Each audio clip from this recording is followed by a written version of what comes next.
going to do with this video is I'm going to walk you through 9 basic chord shapes that will enable you to play lots and lots of songs. So you're not going to learn a song here, but we're going to go through the chords that I think will probably give you the most mileage. In other words, the chords that are arguably the most user-friendly.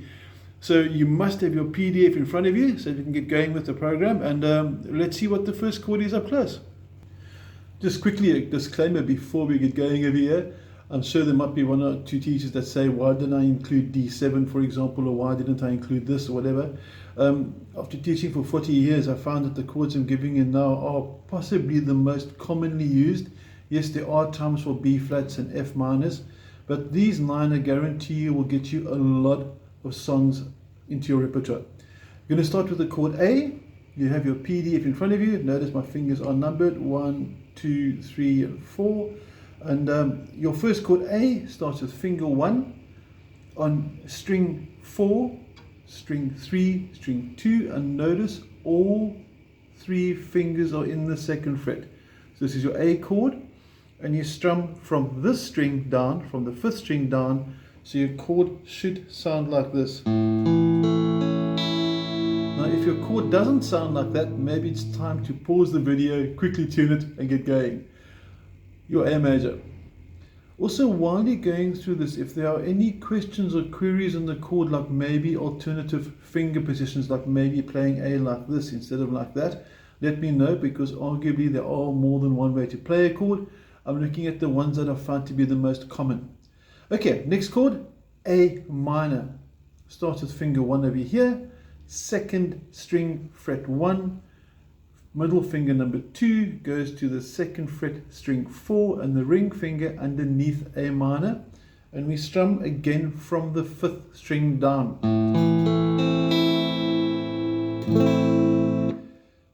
Next chord, C major, starts also with finger 1 on the 2nd string, fret 1. Your middle finger goes to the 2nd fret, string 4, and ring finger 3rd fret, string 5, and again strumming from the 5th string down. At this point, I just want to point at the following. I'm going to focus on my picking hand for a split second. Your first string is always the bottom string. First string over here, 2nd string, 3rd, 4th, 5th, and 6th string at the top over here. Very, very important we don't count this upside down by mistake. And just a quick overview on the guitar as well. If you're not sure of some of the terminology I'm using, like frets for example, this space here at my fingers in this little block here, that is fret number 1, this is fret number 2, fret number 3. So when you're putting your fingers down, make sure that you don't touch the fret. That would be regarded as a bad technique. Always leave a little bit of a gap, or try and leave it central. So your C chord like that would be good. My C chord like this would be bad, because you can see over here my 3rd finger is touching the string. So if you get this noise instead of this, then you also know that you've got a bad technique by accident. And that's why I'm playing all the chords note for note, that you can hear the clarity of it. Okay, next chord, D. Finger number 1, string 3, fret 2, finger 2 goes to the bottom, finger 3 goes into the 3rd fret of the 2nd string, and you play that from the 4th string down. So you'll have 4 notes now for D chord. There's my D. Next up, D minor. 1st finger, 1st fret, 1st string. 1st for everything.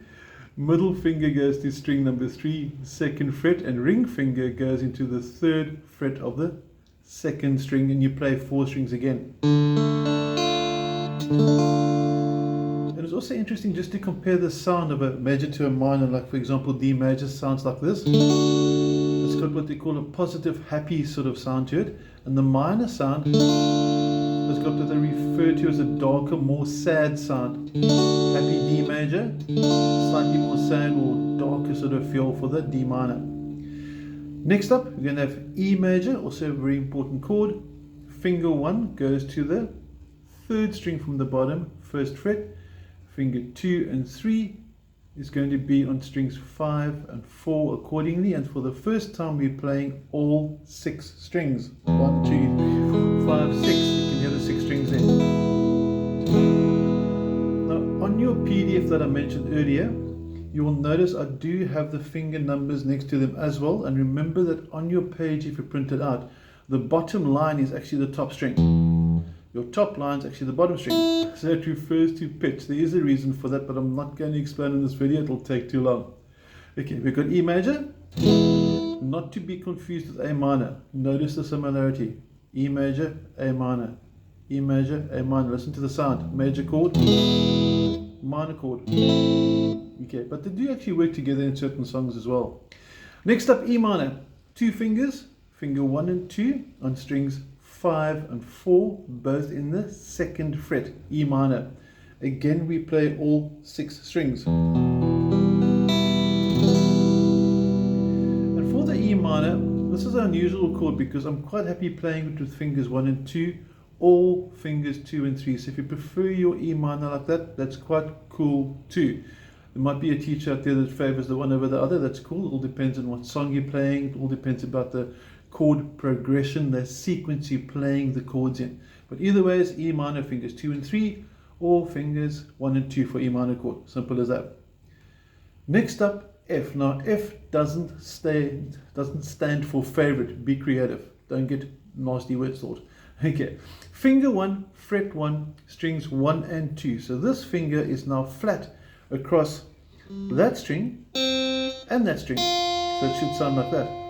Now the trick is to pull my first finger back. So be careful this doesn't happen, because then you get, it must be flat. And then your middle finger number 2 goes to the 3rd string, and the 3rd finger to the 4th string in frets 2 and 3 accordingly. And then the F chord you play from the 4th string down. 1, 2, 3, 4. F chord. And the last chord for this is a G, which is going to start with finger 1 on the 2nd fret of the 5th string. Middle finger goes right to the top thickest string on the 3rd fret. And your ring finger goes all the way down to that string there. So your G chord is going to look like this. Bit of an overview. And you're going to play all 6 strings. Some guitarists do prefer putting fingers 3 and 4 down, so this is an alternative way of playing it. Come a bit closer. Finger 3 and 4 on strings 2 and 1 in the 3rd fret, and then fingers 1 and 2 still remaining the same. This is my personal favorite for G. Also 6 strings. Now for the second half of the video, I'm just going to play through some chord progressions as they are on your PDF file, just to say you can practice the chords. And like I said, these 9 chords, yes, we can add on F minors, but you have to draw the line somewhere. So this is what we're going to start with, just some basic majors and minors. And your first chord progression, C, A minor, F, G, should sound something like this. And I'm going to bring in the strumming hand so you can watch my strumming technique too. Chords are C, A minor, F, and G. Let's go. 1, 2, 3, 4, and...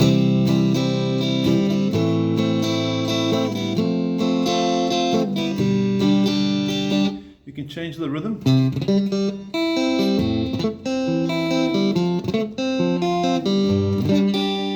And you get more of a sort of like a 50s, 60s sound.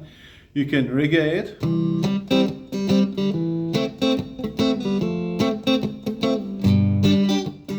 And what I'm trying to demonstrate here is play with the rhythm. You are not learning songs in this video. You are learning the basic chords with some chord sequences or chord progressions in order to practice the chords along.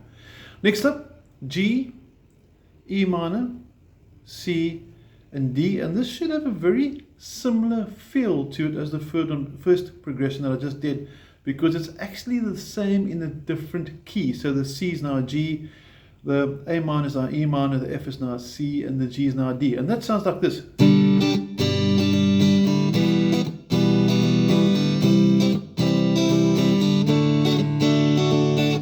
Also sounds pretty cool. You can double some of the chords. You can do G and E minor twice. C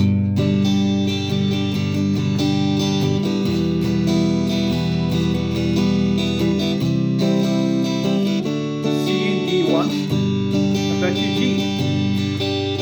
So you can really experiment as well. You don't have to play them exactly as I have them written on the progression. Really have fun with them. Okay, next up is A. Remember I said we can swap fingers 1 and 2 around. That's my go-to because I've got fat little fingers, but that's the more traditional way of playing A again. We're going to go A, D, and E, A. All these chord progressions come from very popular songs. I'm not going to list all the songs that use them because the video's target over here, the goal of what you're watching, is to get to play some basic cool chords, to get a starting point other than the songs you've got. Next up, a song that I think we should all know sooner or later is Knocking on Heaven's Door. So this progression is going to be that. I'm going to change the rhythm a bit. It's G, D, double A minor, G, D, double C. And with a bit of a rhythm change,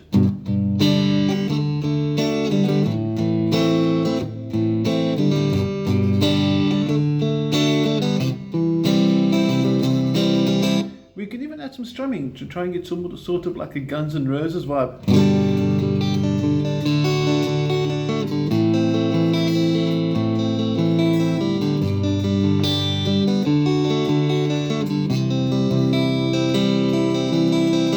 Then a very cool trick on D quickly. I just want to focus on the D chord for a second.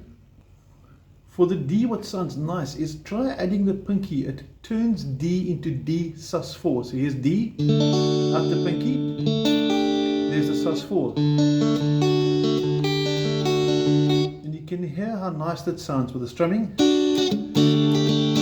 Crazy little thing called Love by Queen.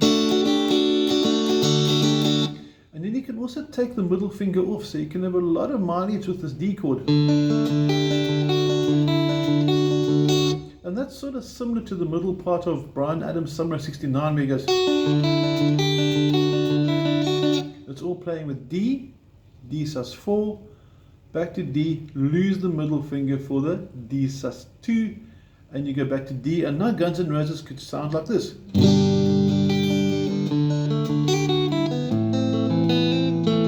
And there's an A minor there. What's my little first finger?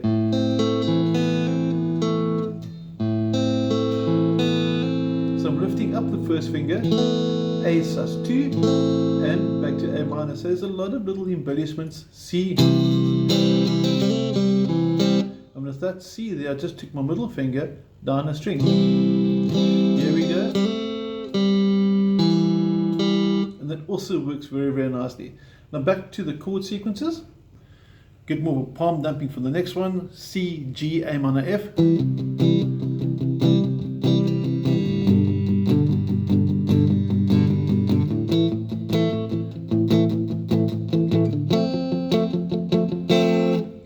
Sounds cool. So end of the day, what you're learning over here are just some popular chord progressions. Obviously I could include a whole lot more. We can turn a 15-minute video into a 3-hour video and still not have all the songs and different rhythms that you can possibly use with these 9 chords. But what I'm hoping that we walk away with here is to know, what does A look like? What does A minor look like? What does C look like? And there's a nice little change, by the way. A minor and C are quite often used together, and you can see my movement there. When I go from A minor to C, I'm only really moving my ring finger. Okay, then you want to know D to D minor, your E to E minor, F. We're not going to do the minor for F, and we're not going to do the minor for G either. And remember, G, fingers 3 and 4, or finger 3. Folks, I hope you got this. I hope you get a lot of mileage from this. Please learn these chords. It's going to get you going. I notice a lot of students that I have, you say play an A minor and look at you blank and you say this chord. And I say, oh yeah, I recognize that chord. And then they recognize the shape, but they haven't attached a name to it. So it's very, very important. Please learn the names of the chords. Don't just learn the sequence of what you're doing. Know that that is D. Know that this is D minor. Get familiar with the chord names. And on the rhythms, have fun with them, play with them. The songs that you learn will help you put the rhythms together. So the purpose of this video wasn't for the rhythms, it was to get to know the 9 chords for starters. I will be doing more detailed chord progressions later, but for now, have an awesome week. Take care.